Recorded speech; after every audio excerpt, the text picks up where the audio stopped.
Hi everyone. आज हम बात करने वाले लॉ ऑफ अट्रैक्शन के बारे में। Let me introduce myself. I am Hasna Savi, nursing officer by profession. हम हर बार बहुत बार ग्रेटिट्यूड प्रैक्टिस के बारे में बात करते हैं, लेकिन इस टाइम पे उसको अट्रैक्ट कैसे करना है, लॉ ऑफ अट्रैक्शन को यूज़ कैसे करना है, मैं आपको बताने वाली हूँ। ओके दोस्तों, इसका फॉर्मूला है, उसका फॉर्मूला में है ask, believe and then receive. आपको जो भी चाहिए चीज़ उसको मांगनी है। जो भी एनर्जी के ऊपर आप विश्वास करते हैं, या तो यूनिवर्स हो सकती है या तो भगवान हो सकता है, जो भी एनर्जी जिसके ऊपर आप विश्वास करते हैं उससे मांगना है। लेकिन जो भी मांगना है, it's need to be clear. आपके थॉट्स क्लियर होने चाहिए। जो भी आपको चाहिए वो रियलिस्टिक होना चाहिए। जैसे आप सोचोगे कि पंछी बन के मैं उड़ूँ तो नहीं होगा। तो ध्यान में रखना है, जो भी मांगना है it's need to be realistic और आपके थॉट्स क्लियर होने चाहिए। अभी उसके बारे में आपको जो भी लिखना है, आपकी अगर व्यूज़ क्लियर है, थॉट्स क्लियर है, तो आप डेफिनेटली मांग सकते हैं उस एनर्जी से। तो अगर आपने कुछ मांगा है तो उसके ऊपर आपको विश्वास रखना होगा। बिलीव करो, अगर विश्वास करोगी तो ही वो चीज़ें आपको मिलने वाली है। अगर डाउट्स अगर आपके मन में है तो डेफिनेटली उसको आप अट्रैक्ट नहीं करेंगे और लॉ ऑफ अट्रैक्शन आपके लिए काम नहीं करने वाला। फिर आप बोलोगे ये लॉ ऑफ अट्रैक्शन कुछ होता ही नहीं, या तो वो किसी और के लिए काम कर रहा है लेकिन मेरे लिए नहीं, क्योंकि आप डाउट्स ले रहे हैं। तो आपको बिल्कुल उसके ऊपर पूरी तरीके से विश्वास रखना है। उसके लिए आपको सरेंडर कर दो और विश्वास रखो कि ये आपको मिलने वाला है, and then you are going to receive it. Okay, देखो दोस्तों, अगर आप बिलीव करते हैं तो आपको ग्रैटिट्यूड प्रैक्टिस में पॉजिटिव थिंकिंग को क्रिएट करना पड़ेगा।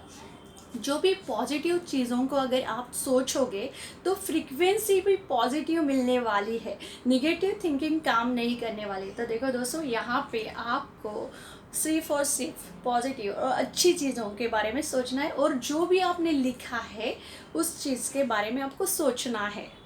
अभी उसके बाद उसके ऊपर फोकस करना है। तो फोकस आपको मैंने जैसे बताया, उसमें ग्रैटिट्यूड प्रैक्टिस और पॉजिटिव थॉट के ऊपर आपको फोकस करना है। जिसके ऊपर फोकस करोगे वो बढ़ता ही जाने वाला है। तो देखो दोस्तों, फोकस सबसे बड़ा इम्पॉर्टेंट है कि अच्छी चीज़ों पे हो।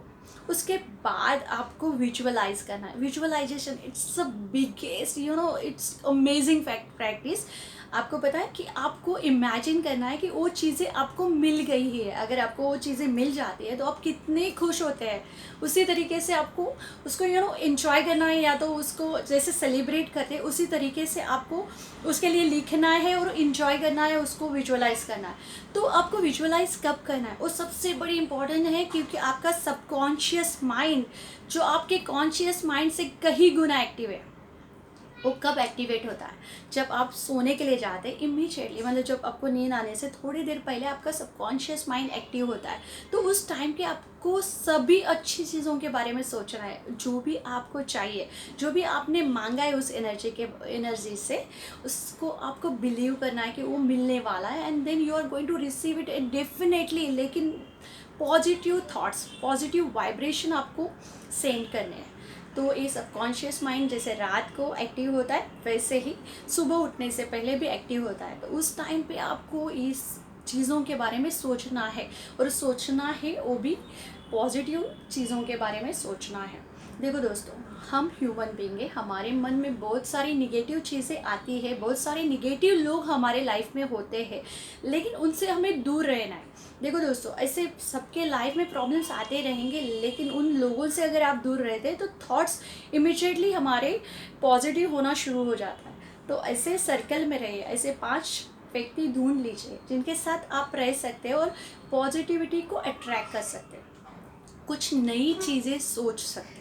तो दोस्तों, आपको आज एक विश लिस्ट बनानी है। जैसे आप उसको विश लिस्ट बोल सकते हैं, या तो बकेट लिस्ट बोल सकते हैं, जो भी आप मानते हैं। उस लिस्ट में आपको क्या क्या चाहिए वो लिखना है। जैसे कि आपकी जैसे फिजिकल या बॉडी के रिलेटेड लिखना है कि आपको कितना एग्जैक्टली वेट चाहिए, तो आप लिख सकते हैं कि मुझे 55 केजी मेरा आइडियल वेट होना चाहिए। तो आप उसके लिए लिख दीजिए। उसके बाद मनी है, मतलब आपको कितना पैसा चाहिए उसके लिए क्लियर लिख दीजिए। मैंने पहले ही बोला कि आपके थॉट्स क्लियर होने चाहिए। आपको जो भी यूनिवर्स से चाहिए, या तो भगवान से चाहिए, जो भी एनर्जी से चाहिए, वो क्लियर होने चाहिए। तो आपके थॉट्स अगर क्लियर है तो आप लिख दीजिए लीजिए कि आपको कितना पैसों की ज़रूरत है। मे बी आपके बच्चों का स्टडी हो सकता है, या तो आपके लिए हो सकता है, या तो आपको कहीं जाना है, कुछ भी है। तो मनी के रिलेटेड आपको क्लियर लिखना है। ओके दोस्तों, उसके साथ है कि आपको जॉब चाहिए या तो बिजनेस में क्या करना है, आप उसके लिए रिलेटेड लिख सकते हैं, आपके करियर के रिलेटेड लिख सकते हैं। और उसके बाद है मटेरियलिस्टिक थिंग, जैसे आपको अगर कोई फ्लैट लेना है या तो कोई प्रॉपर्टी लेनी है, कुछ भी है, उसके लिए आपको लिखना है। दोस्तों, आपको लिखना है, ध्यान में रखना, और उस चीज़ों को इमेजिन करना है। उसके बाद आपको चैरिटी करनी है, आपको कितने पैसे लोगों को देने हैं, जो भी है उसकी एक लिस्ट बना दीजिए। जो भी मैंने बताए आपको पॉइंट्स, उसमें जो जो चाहिए वो लिखना है। आज इस लिस्ट को आपको बनाना है। उसके बाद उसको रोज़ सुबह ग्रेटफुल होना है, और आपको इमेजिन करना है सुबह और शाम को कि ये चीज़ें आपको मिलने लगी है, आपको मिल गई है, और उस तरीके से सेलिब्रेट करो। उस चीज़ों को देखो कि वो आपको मिल रही है। सिंपल है कि आपको पॉजिटिविटी के ऊपर फोकस करना है, और उसको बिलीव करना है कि आपको मिलने लगी है वो चीज़ें, और विश्वास करोगे तो डेफिनेटली अट्रैक्ट करोगे। ये सिंपल फॉर्मूला है, बट अगर इसको इस्तेमाल करते हैं लाइफ में, so you will get amazing result, so please try करो। एंड डेफिनेटली अगर ये आपको अच्छा लगता है तो please like, share and subscribe. And अगर आपको अच्छा लगता है सच में, तो कमेंट बॉक्स में ज़रूर लिखिए। Thank you so much.